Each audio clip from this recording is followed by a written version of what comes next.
Bonjour à tous, on se retrouve aujourd'hui pour une nouvelle vidéo.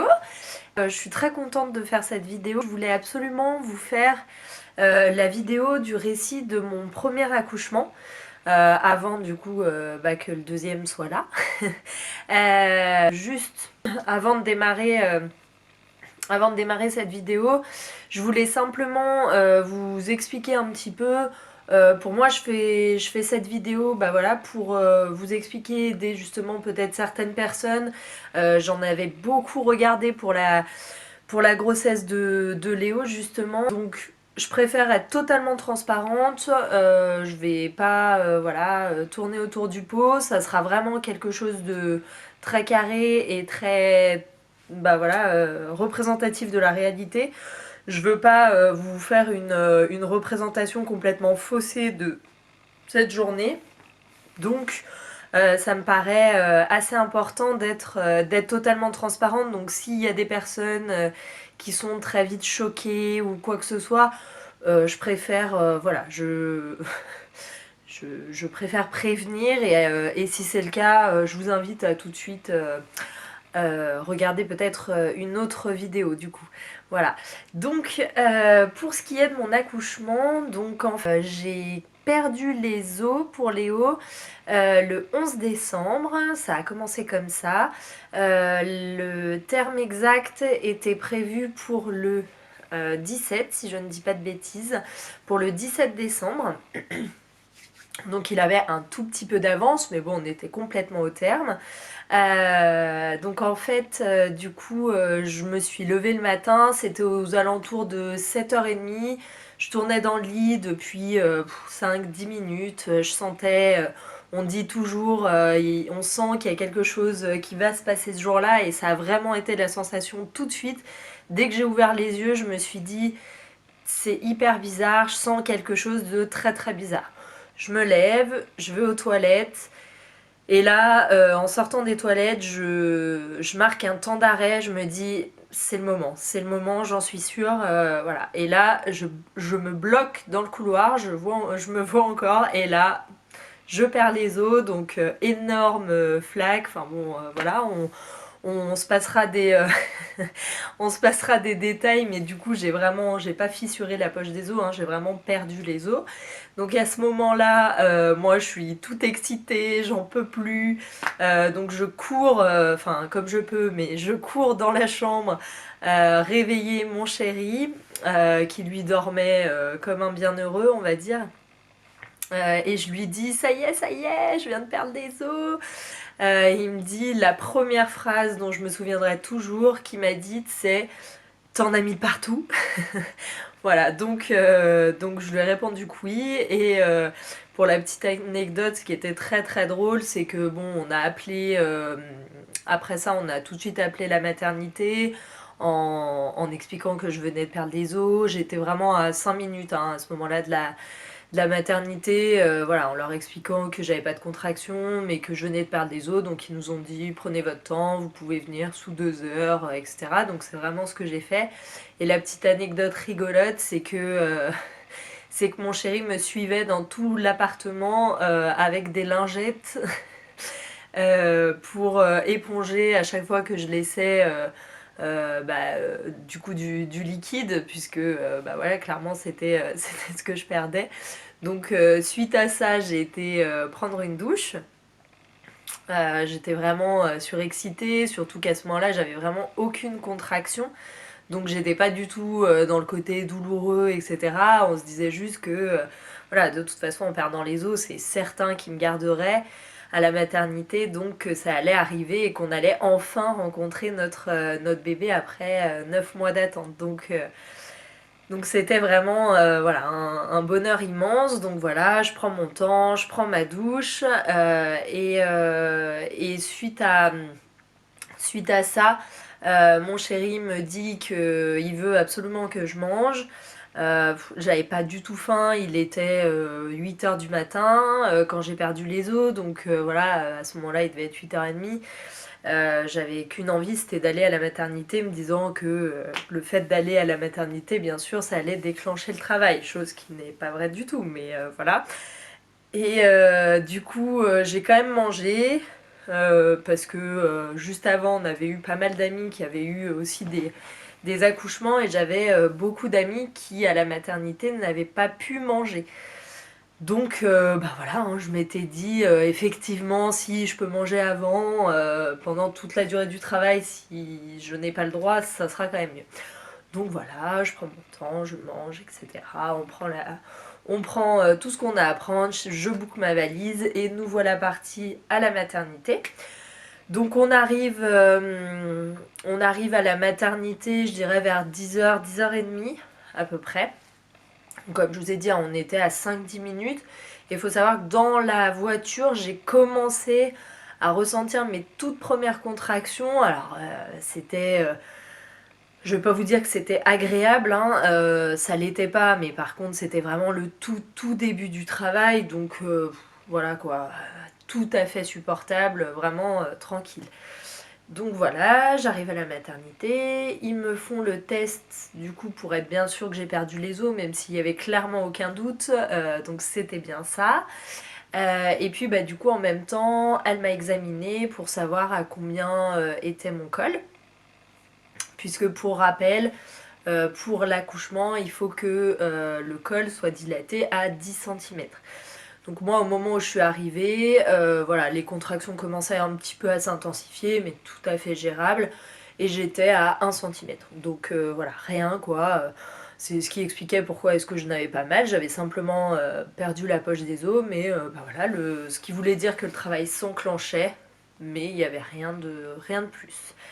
Donc on nous a laissé bah, du coup en salle de travail bah voilà, pour que le travail se fasse.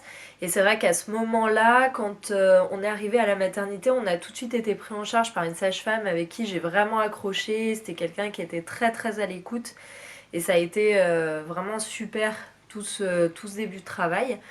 Donc voilà, bah on appelle nos proches, on appelle nos parents en fait pour leur expliquer que voilà, ça va se faire et que ils vont bientôt être grands-parents, donc c'est vraiment l'excitation pour tout le monde, pour nous aussi.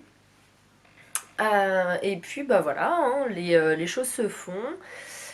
Et vers midi à peu près, là je commençais à avoir des contractions légèrement plus douloureuses, mais sans plus, on va dire. Et on me propose de manger, donc étant donné que j'adore manger, vous apprendrez ça aussi de moi, euh, j'accepte hein, bien entendu, donc il m'amène un plateau qui honnêtement ça puait la mort, mais bon c'est pas grave. Et en fait, je ne sais pas ce qui s'est passé, donc moi j'ai mangé, je crois que c'était du poisson et du riz, mais vraiment dégoûtant, j'ai jamais mangé un truc aussi dégueulasse que ça, mais bon, voilà. Et mon chéri, lui, va se chercher un kebab, je crois. Et le fait en fait de manger, c'est ça qui a démarré vraiment les contractions ultra douloureuses. Alors je sais pas si ça a une incidence ou si tout simplement j'étais dans une position ou que c'était le moment, hein, je sais pas, je saurais pas dire, mais en tout cas j'ai mangé et à partir de ce moment-là, donc vers midi, les contractions sont devenues très douloureuses. Donc ce qu'il y avait de super dans la salle dans laquelle on m'avait mis, c'est que j'avais un grand drap, je sais pas si vous voyez, qui est accroché au plafond, donc c'est un petit peu, ça c'est les choses qui sont plutôt dans les salles, ce qu'on appelle nature. Mais là en l'occurrence j'en avais un, donc vraiment pendant une bonne partie du travail, je m'accrochais au drap, etc. Mais des contractions juste à la limite du supportable, sauf que je suis quelqu'un qui a beaucoup de mal à, voilà, à dire quand j'ai mal, quand je vais pas bien, quand tout ça. Donc à chaque fois que la sage-femme revenait, si je n'étais pas en train de contracter, elle me demandait vous avez mal de combien sur une échelle de 1 à 10. J'avais tout le temps tendance à minimiser ma douleur, donc ça aussi, petite anecdote. Moi, je vous donne un exemple, je lui disais bah je suis à 4 à peu près, et mon conjoint lui dit non, elle est à 7, moi je la vois quand elle a les contractions, ça va pas du tout.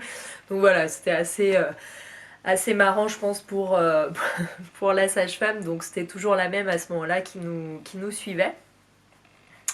Donc voilà, là ça commence à bien s'intensifier, donc je change de position autant que je peux, mais je pense honnêtement aujourd'hui avec du recul pas assez, j'ai pas assez été préparée, j'avais fait des cours de préparation à l'accouchement, c'était de l'aptonomie, alors j'ai pas du tout été réceptive à, à l'aptonomie, je pense que pour un premier enfant c'était peut-être pas super adapté, et surtout que Léo était pas très bien placé, c'est-à-dire que je ne le sentais pratiquement pas bouger tout au long de la grossesse. Il faut savoir que l'aptonomie, ça réside principalement sur le lien entre les parents et l'enfant dans le ventre. Donc si on ne le sent pas bouger, c'est très moyen. Et en tout cas, la sage-femme qu'on avait choisie, en fait, finalement, nous a pas du tout préparé au travail, donc ni à la poussée, ni à la gestion de la douleur, ni tout ça. Et c'est vrai que comme c'était un premier enfant, je m'inquiétais pas plus que ça. Et du coup, ben, je pense que ça a été une erreur de ma part, puisque j'ai pas du tout su gérer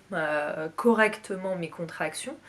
Puisque dans ma tête, je m'étais dit, bon, bah, si je peux aller le plus loin possible sans péridurale, je le ferai.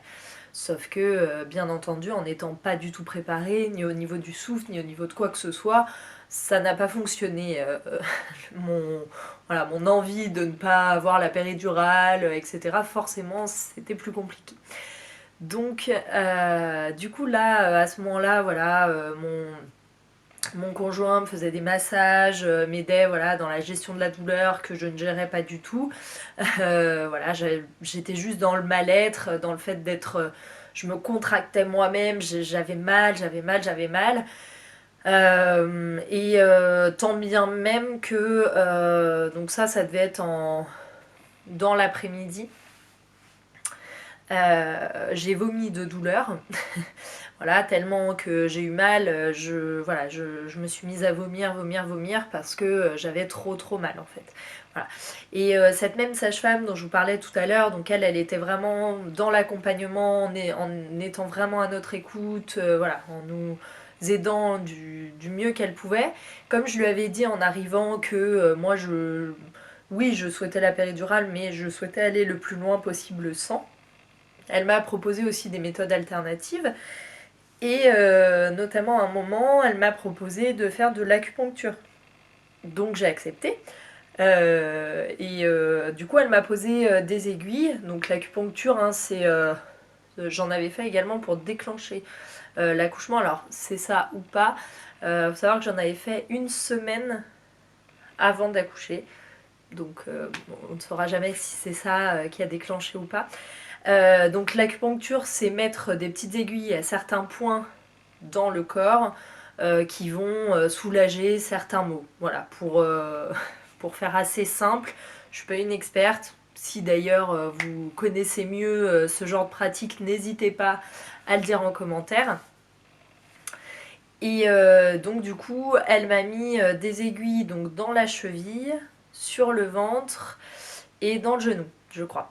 Sauf que, étant donné que je ne gérais pas du tout mes contractions, j'étais juste dans la douleur et donc j'étais allongée sur le dos quand elle m'a posé les aiguilles et j'ai juste eu encore plus mal puisque ce qui s'est passé c'est que ça a augmenté mes pics de contraction, le fait d'être sur le dos et en fait le truc avec l'acupuncture c'est que bah, forcément vaut mieux éviter de bouger quoi. Sauf que je ne pouvais absolument pas me contenir.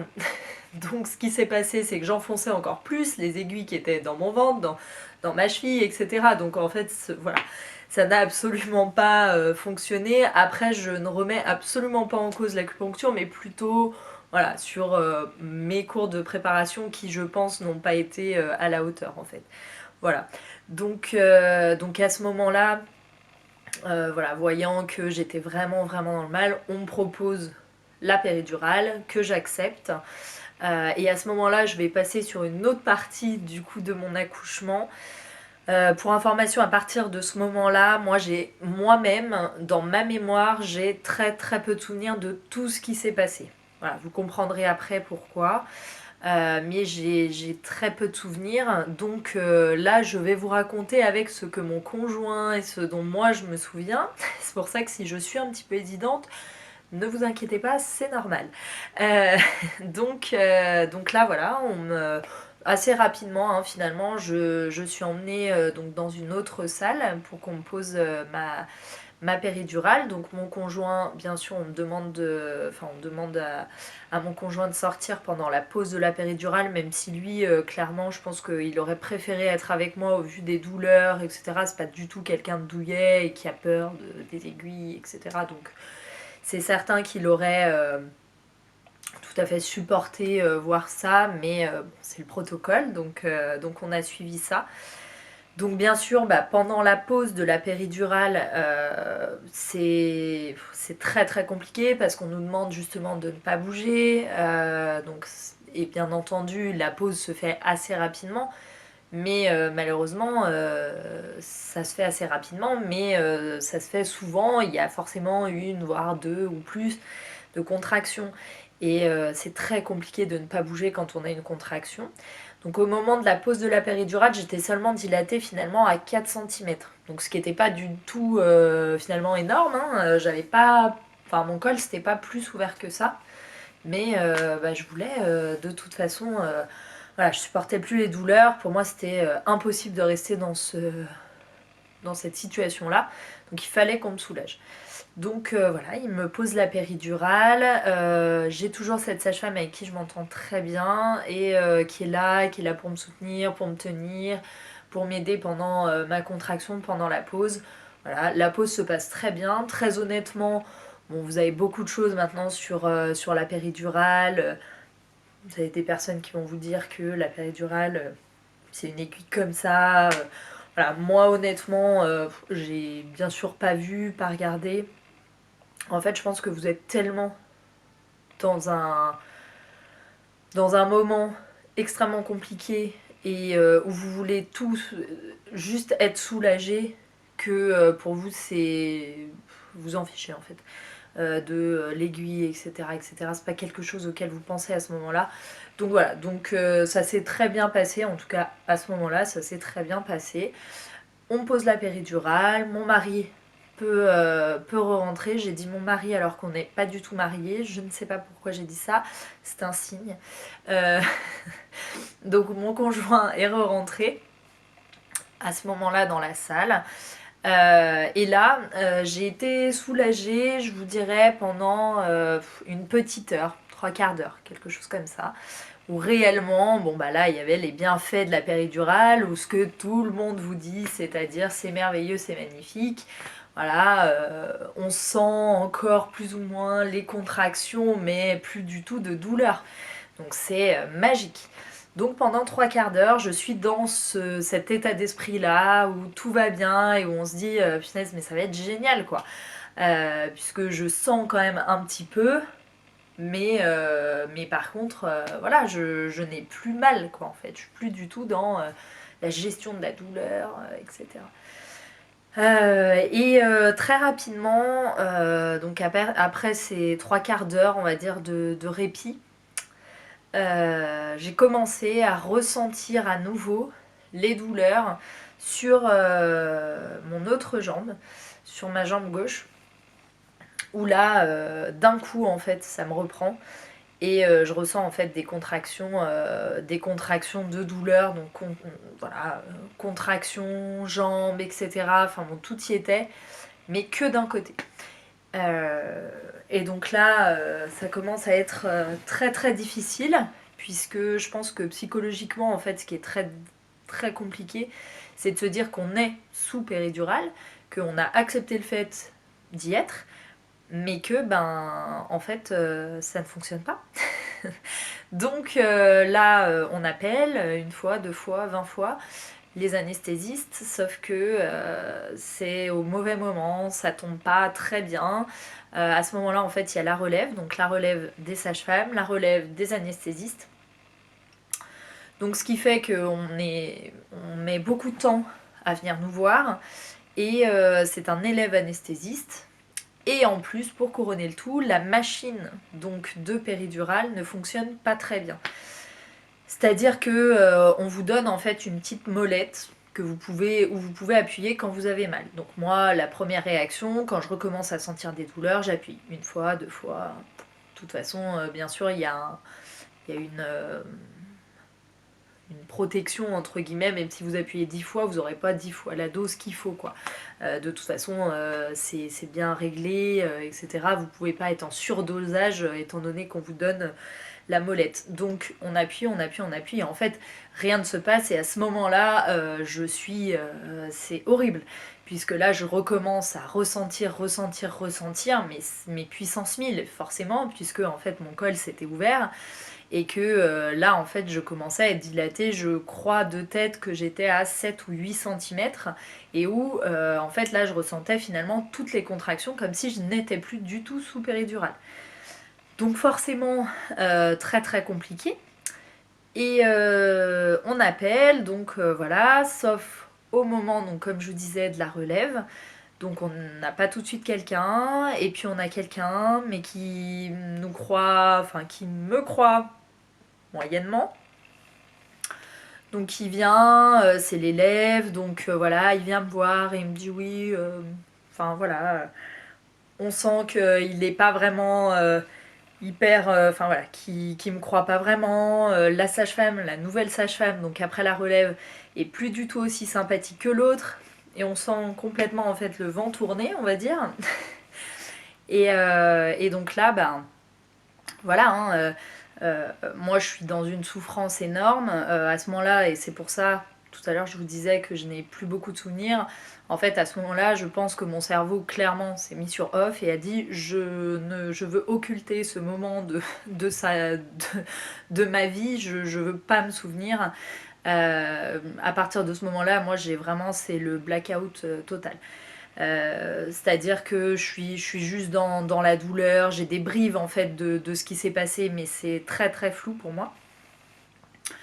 Donc les anesthésistes voilà, font des va-et-vient, regardent cette machine, ouvrent le couvercle, etc., regardent les pompes, voilà, ils se parlent entre eux, il y a un petit souci avec la pompe, etc. Bon, on finit au bout d'un moment à me croire en voyant que bah, de toute façon quand j'étais en train d'hurler, hein, clairement je pense que voilà, c'était assez cohérent. Et du coup, et puis mon conjoint a aussi été justement un petit peu les secouer en leur disant là c'est pas de la comédie, clairement elle a mal, faut faire quelque chose, etc. Donc voilà, tout ça mis bout à bout, et ce qui se passe c'est que bah voilà, on me remet du produit, plusieurs fois, etc. Et ben arrive à peu près 20 heures je dirais. Et donc on me remet une énième fois du produit, voilà. Même si je les sens, voilà, on a eu beaucoup beaucoup de mal en fait à être écouté. À ce moment-là, on se sent pas du tout écouté, pas du tout compris. Moi, je suis totalement, enfin, je me sens totalement seule, et en fait, je comprends pas ce qui se passe quoi. Et à ce moment-là, j'avais encore en plus des douleurs. En fait, l'autre jambe commence, enfin l'autre douleur, l'autre contraction, en fait, l'autre côté commençait à se réveiller. Donc c'était juste pas possible, mais voilà, plusieurs doses m'ont été données, donc j'ai été voilà, vraiment au max du max de ce qu'ils pouvaient en tout cas me donner. Et puis bah voilà, on me dit bon c'est bon madame, vous êtes à dilatation complète, maintenant il va falloir pousser. Donc très bien, donc là on se retrouve au tout début avec une sage-femme et je crois une auxiliaire de puériculture seulement, et bien sûr mon conjoint.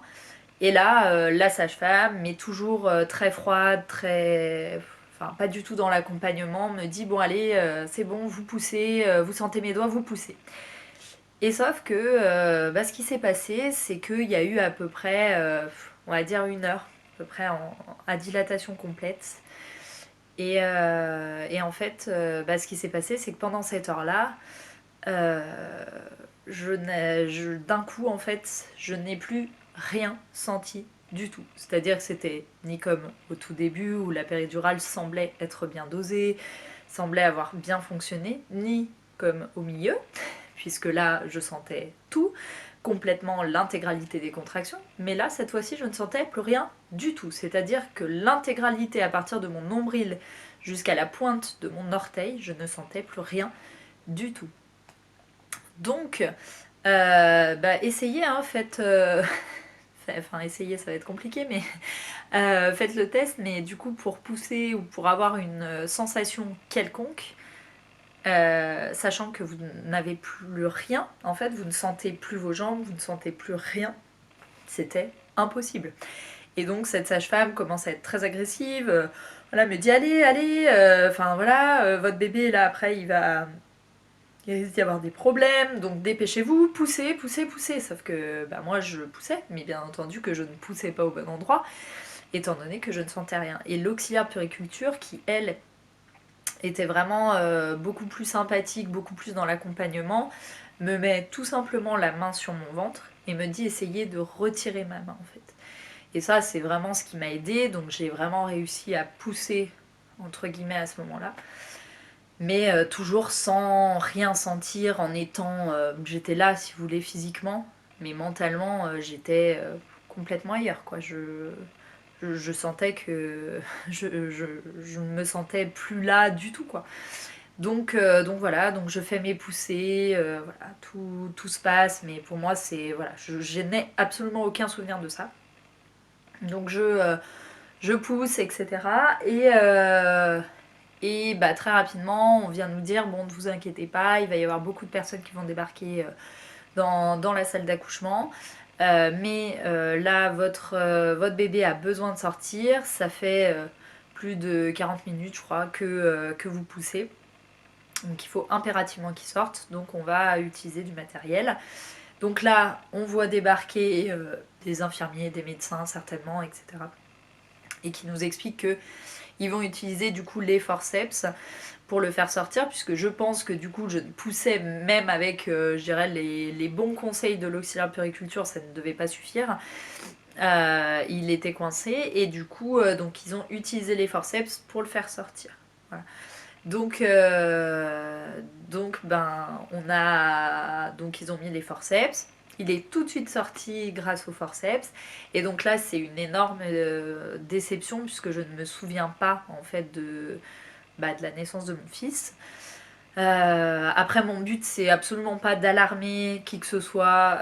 Je pense que voilà, c'est dû à plein de choses qui sont passées à un moment donné et que de toute façon, vous le savez, un accouchement, ça sera jamais le même d'une femme à une autre, d'une grossesse à une autre.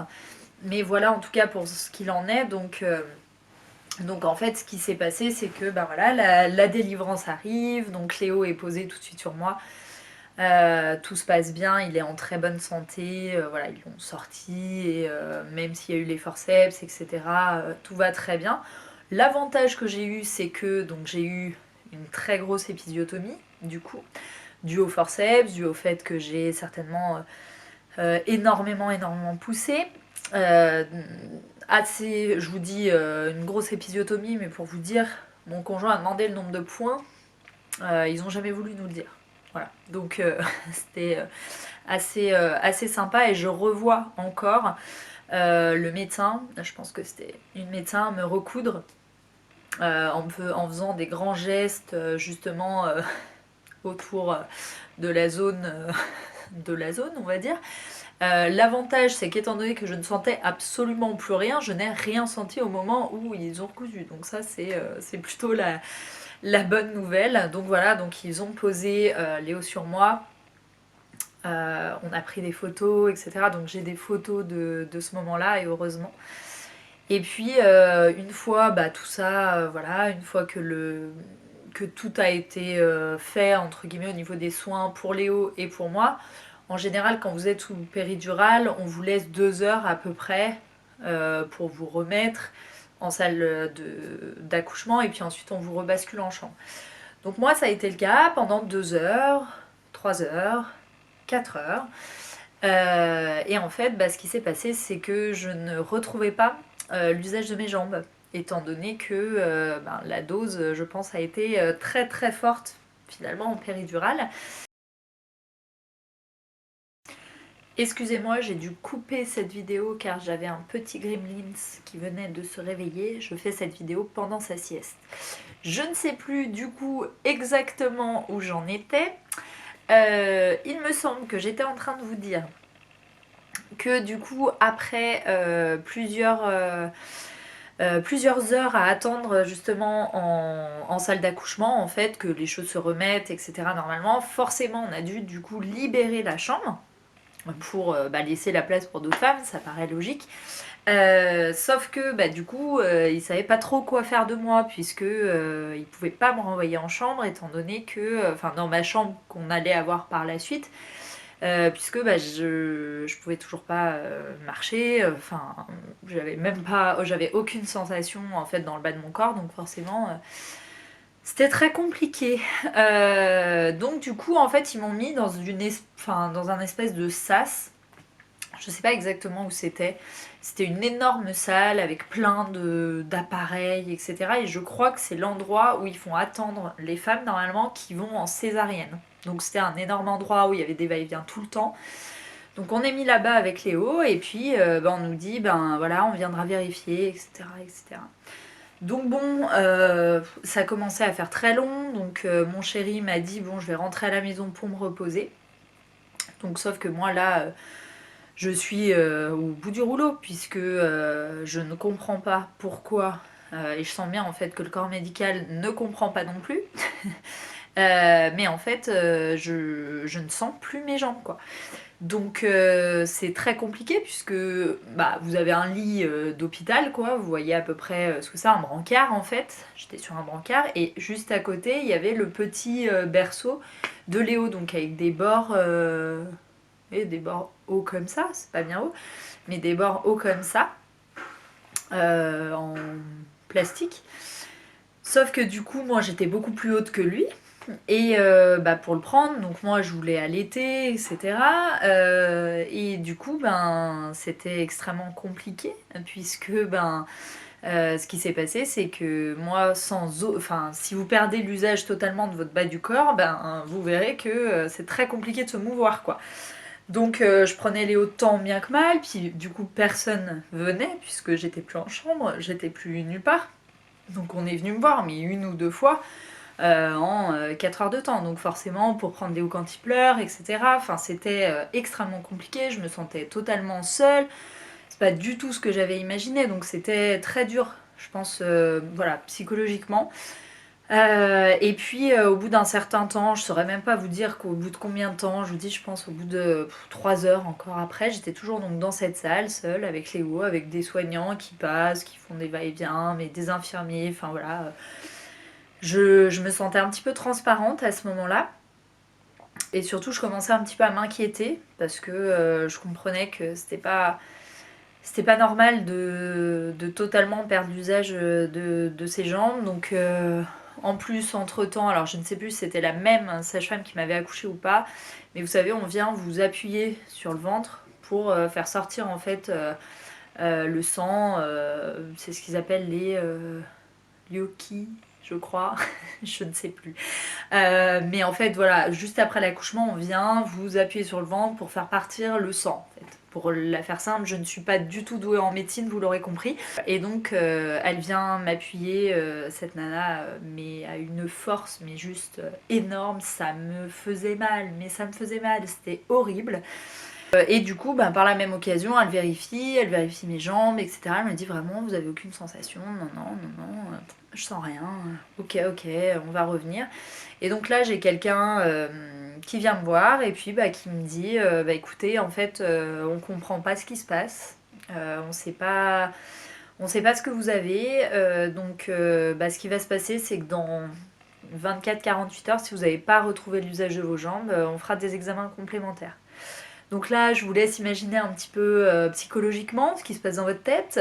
Vous venez d'accoucher, donc c'est déjà un chamboulement assez important. Vous êtes seul dans une pièce qui est absolument pas, où vous vous sentez pas dans votre cocon, pas dans un élément, on va dire, qui est hyper propice au fait de se détendre et de se sentir bien. Et en plus, on vous dit que le corps médical ne sait pas du tout ce qui se passe et que là, vous sentez plus vos jambes quoi, à l'heure actuelle. Donc c'est très très difficile. Et donc la personne me dit, étant donné qu'on ne sait pas ce qui se passe et qu'on ne sait pas combien de temps ça va se passer, on ne peut pas vous laisser là comme ça éternellement, donc on va vous descendre en chambre. Donc on me descend en chambre au milieu de la nuit.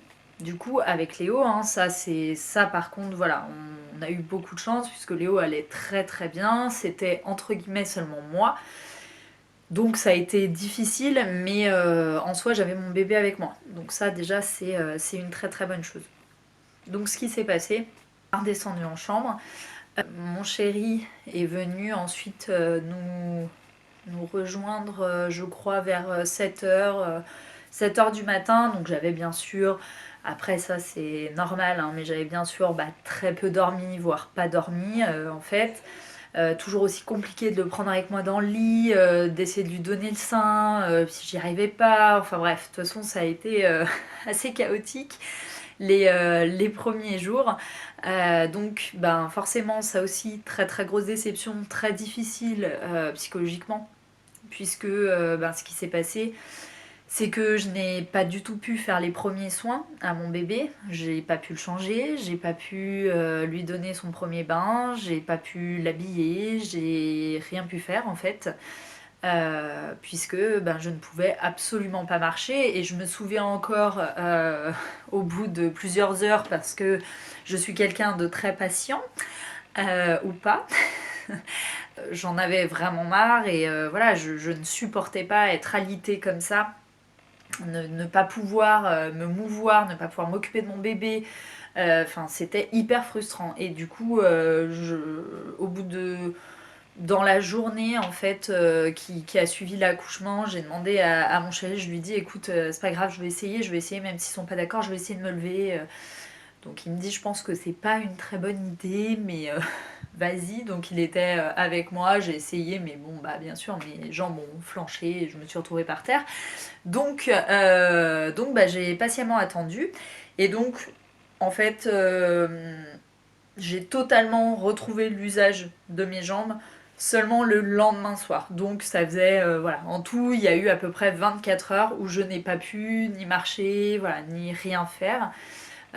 Donc j'ai bien entendu été sondée pendant toute cette partie-là. Donc enfin voilà, ça a été très très compliqué avec l'épisiotomie, etc., qui était très difficile. Donc c'est vrai que les suites de couches ont été franchement compliquées. Mais de toute façon, j'avais pas le choix. Donc voilà, j'ai fait avec. Et puis au bout de 24 heures, j'ai enfin pu remarcher. Donc là, énorme soulagement. Énorme soulagement. Et surtout, voilà, j'ai enfin pu m'occuper correctement, entre guillemets, de mon bébé. Ce qui a été vraiment voilà, bien... voilà, un gros soulagement comme je vous disais. Et j'ai des médecins par la suite qui sont venus me voir en m'expliquant que ce qui avait dû se passer, si vous voulez, quand ils ont posé la péridurale, bon, faut savoir déjà que la péridurale, c'est pas une science exacte. Je me prétends pas médecin, hein, bien entendu, mais quand ils vous injectent la péridurale, ils peuvent pas savoir exactement où le produit va aller dans votre colonne. Donc, moi, c'est ce qui s'est passé. Il y a dû avoir un moment où il a dû passer au bon endroit, c'est l'heure pendant laquelle j'ai été totalement soulagée. Et puis après cette heure-là, en fait, ce qui s'est passé, c'est que ça a commencé en fait à former une énorme boule. Le produit a formé une énorme boule, ce qui fait que je n'étais plus du tout soulagée et que j'ai tout senti. Jusqu'à dilatation complète de mon col, en fait, je sentais tout, puisque en fait cette boule se formait, et à force de remettre du produit, si vous voulez, ça ne changeait rien hein, pour moi, mais en fait au moment de pousser vraiment de l'expulsion, et en fait ça a dû tout se libérer dans l'ensemble de mon corps, sauf qu'une dose bien entendu énorme pour moi. Donc ce qui fait que mon corps, avant de tout faire partir entre guillemets de mon corps, ça a mis plus de 24 heures. Voilà l'explication en tout cas des médecins, en tout cas ce qu'ils m'ont donné sur le fait que je n'avais plus l'usage de mes jambes. Là pour ce qui est de mon accouchement, si jamais vous êtes intéressé par l'allaitement, par mon séjour à la maternité, ce genre de choses, n'hésitez pas à me le dire en commentaire. N'hésitez pas également à me donner plein de pouces, plein de petits pouces vers le haut si vous avez aimé cette vidéo, si vous aimez justement ce format-là, un petit peu story time, etc. N'hésitez pas à me le dire. En tout cas, moi, ça a été vraiment un plaisir de vous, comme je vous disais, voilà, de vous exposer tout ça, parce que ça n'a pas été forcément très simple. C'était un moment de plaisir, on va dire. C'est quelque chose qui est encore douloureux dans le sens où j'ai très peu de souvenirs de mon accouchement. Donc ça, c'est quelque chose qui est difficile à digérer. Et je pense que le fait aussi voilà, d'en parler sur YouTube, d'expliquer tout ça, et puis de pouvoir échanger encore une fois avec vous, c'est quelque chose qui me plaît. Et, écoutez, je compte sur vous pour commenter, pour me dire ce que vous avez pensé de la vidéo. Comme je vous disais, me dire si vous souhaitez revoir ce genre de format sur ma chaîne. Et dans tous les cas, on se retrouve très vite pour une nouvelle vidéo. Ciao!